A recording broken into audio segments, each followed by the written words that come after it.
우리 옆에 분과 이렇게 한번 인사했으면 좋겠습니다. 주님이 일하십니다. 주님이 일하십니다. 네, 주님이 일하고 계십니다. 벌써 6월 중순이 지나가고 있습니다. 시간이 참 빠르다라는 생각을 하게 됩니다.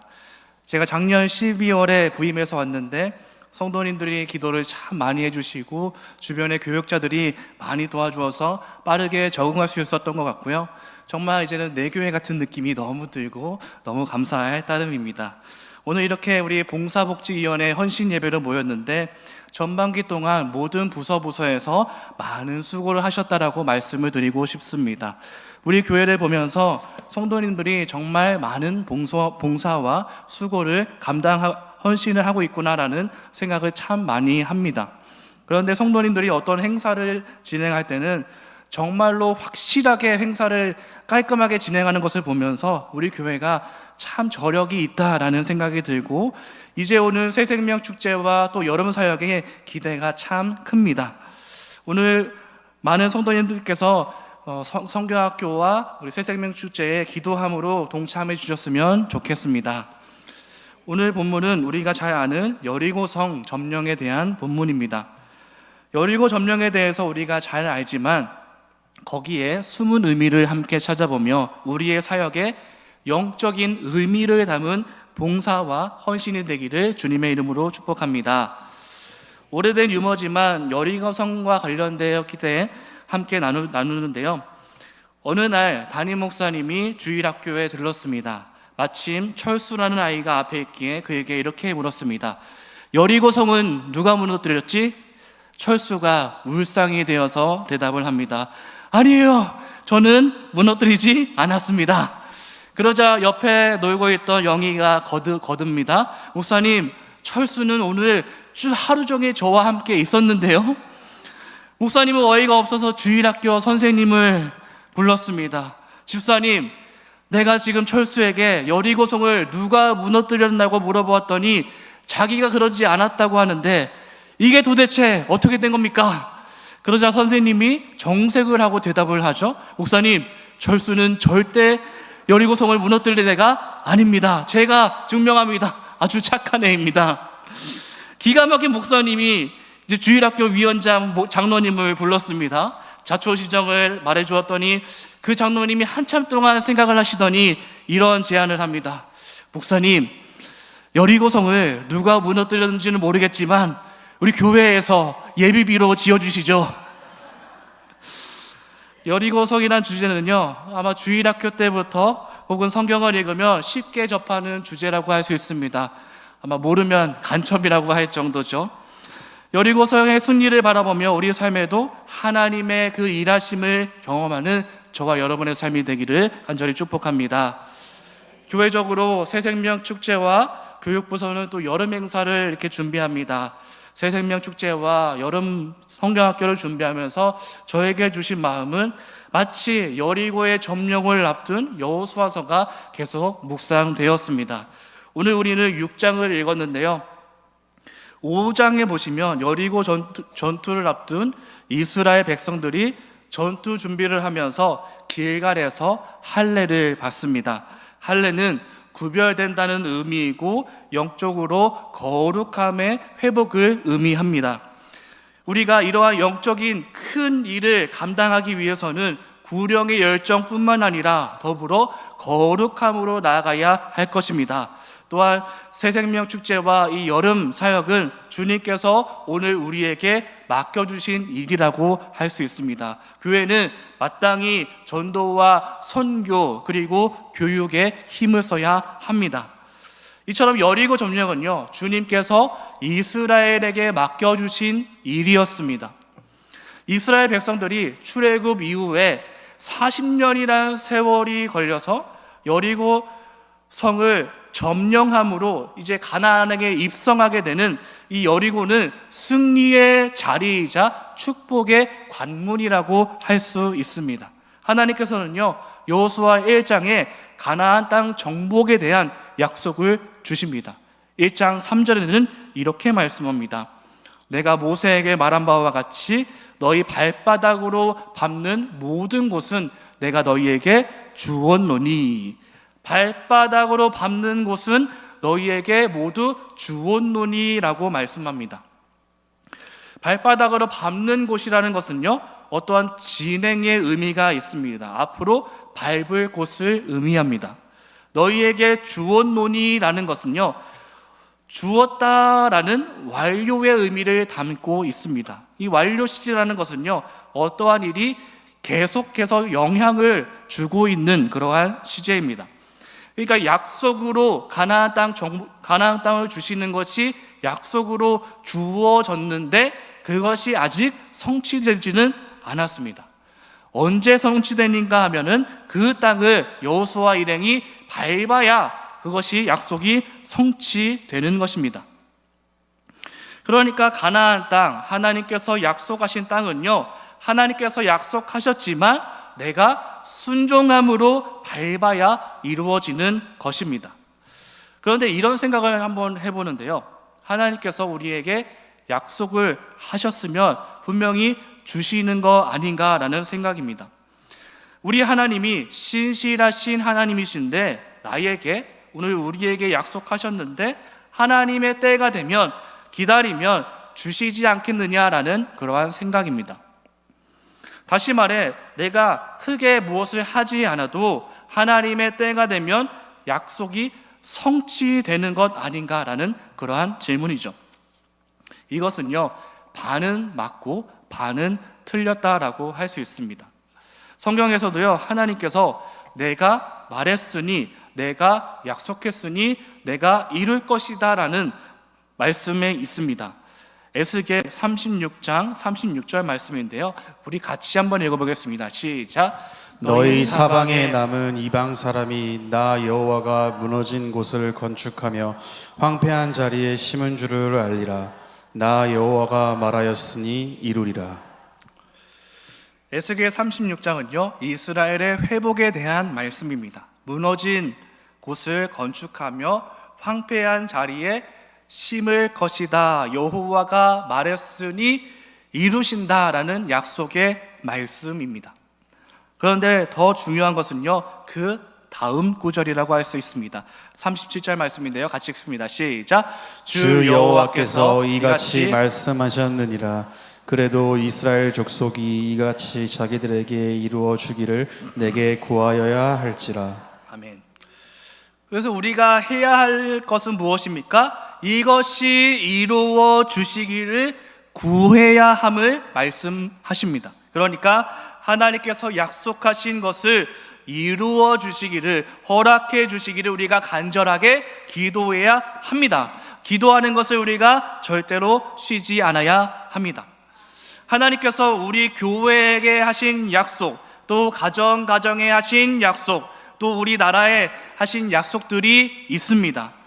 개인에게 하나님께서 말씀하신 그러한 약속의 말씀이 또한 있습니다. 그렇다면 우리가 해야 될 것은 무엇입니까? 주님, 그 일을 이루어 주시옵소서라는, 그 일을 허락하여 주시옵소서라는 기도를 드려야 할 것입니다.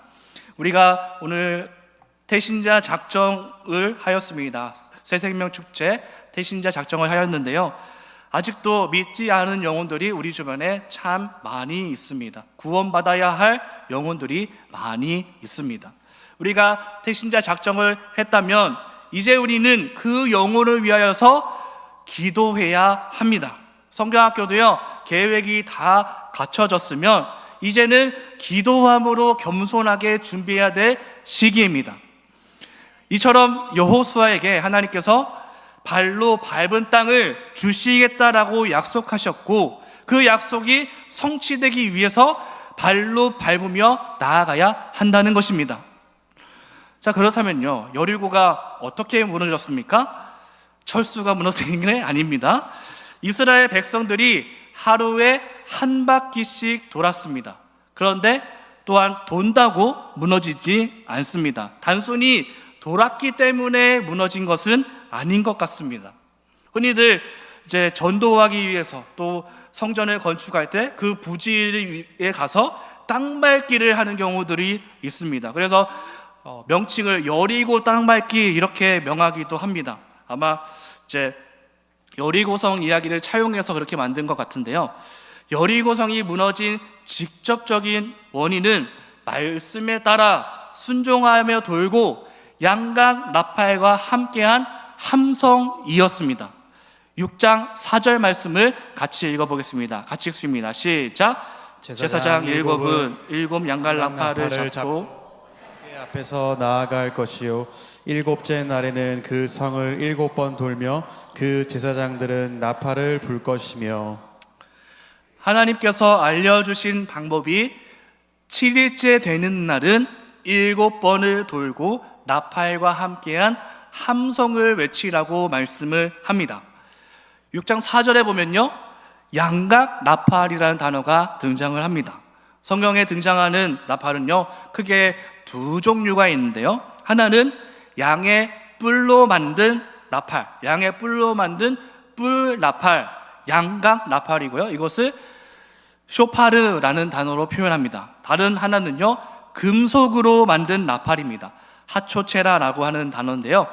양각 나팔은요, 보통 절기에 사용하였고요.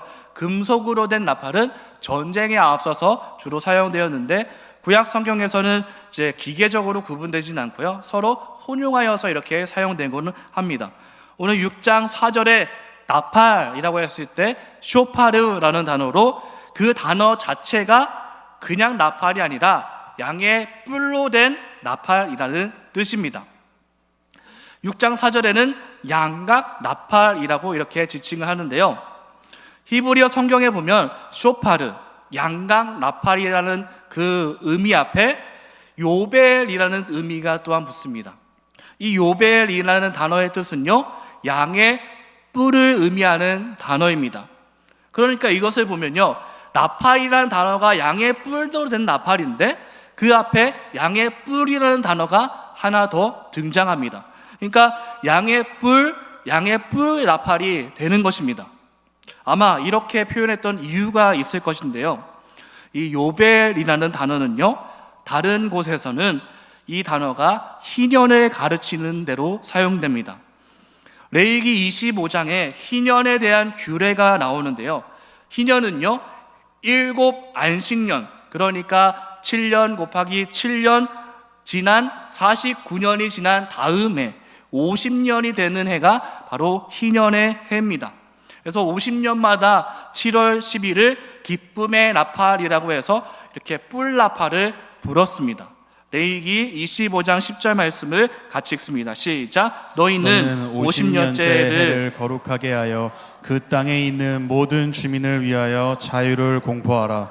이 해는 너희에게 희년이니 너희는 각각 자기의 소유지로 돌아가며 각각 자기의 가족에게로 돌아갈지며. 아멘. 희년을 선포하는 것은요, 원래 주인에게로 돌아가고 빼앗겼던 것을 되찾으며 자유케 됨을 의미합니다. 이러한 연장선에서요, 여리고를 향한 나팔을 부는 것은요, 그냥 양각 나팔을 부는 것이 아니라 여리고를 향해 희년을 선포하는 나팔을 부르는 것입니다. 너희가 희년의 뿔 나팔 소리를 들을 때에 모든 백성이 소리를 외치면 그 땅이 무너져서 주께로 다 돌아간다라는 의미인 것입니다. 그래서 여호수아 6장을 보면요, 7이라는 수가 반복되는 것을 보게 됩니다.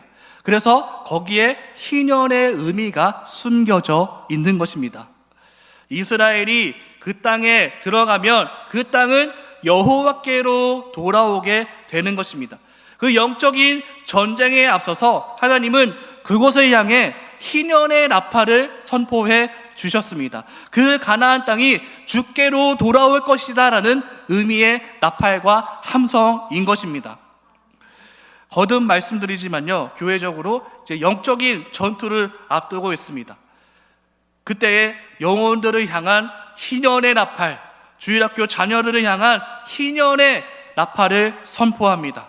아이들이 복음의 말씀을 듣고 주께로 돌아오는 것, 그리하여서 세상의 가치관에서 주님의 가치관, 성경의 가치관으로 변화되는 것, 그러한 역사가 나타나기를 간절히 소망합니다. 구약의 이 희년을요, 이사야서에서는 은혜의 해라고 이렇게 말합니다. 그 은혜의 해를 신약에서 예수 그리스도께서 은혜의 해를 선포하십니다. 누가복음 18장 14장 18절 19절 말씀을 같이 읽어보겠습니다. 시작. 주의 성령이 내게 임하셨으니 이는 가난한 자에게 복음을 전하게 하시려고 내게 기름을 부으시고 나를 보내사 포로된 자에게 자유를, 눈먼 자에게 다시 보게 함을 전파하며 눌린 자를 자유롭게 하고 주의 은혜를 전파하게 하려 하심이라 하였더라. 아멘. 예수 그리스도께서 오심으로 희년 은혜가 선포되고 묶였던 데서 자유함과 치유함을 누리게 됩니다. 우리가 예수님을 가까이 하고 예수님을 인격적으로 만나게 되면 이 악한 것에서, 세상의 것에서 떠나 자유함을 누리게 되는 것입니다. 그러면요, 여호와의 이 승리의 비결이 바로 하나님께서 주신 희년의 나팔 선포와 함께 큰 승리를 선포해 주셨는데요. 중요한 것은 그러한 영적인 전투 앞에서의 선포가 우리에게 어떠한 의미가 있느냐입니다. 오늘 우리에게 주님께서 허락하시고 맡겨주신 부분이 참 많이 있습니다. 주께서 우리에게 맡겨주신 부서의 사역들과 영혼들과 여러 가지 가정으로 비롯해서 많은 일들이 주님께서 우리에게 맡겨주셨습니다. 이것을 성경에서는 청지기라고 이렇게 표현합니다. 성경은 우리에게 청지기가 되어야 한다라고 말씀을 합니다. 청지기는 주님께서 주신 것을, 맡겨주신 것을 관리하는 관리자입니다. 이 청지기의 단어가 오이코노모스인데요, 이것이요 경제학의 어원입니다.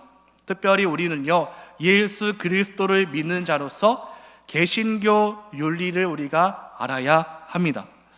흔히 이제 프로테스탄트 윤리라고 하는데요, 이것이 자본주의와도 아주 밀접하게 연관이 있습니다. 하나님께서 우리에게 맡기신 많은 부분들이 있습니다. 우리의 생명과 재물과 은사, 직분과 시간 모두가 하나님의 것입니다. 우리는 그것을 위임받은 관리자인 청지기입니다.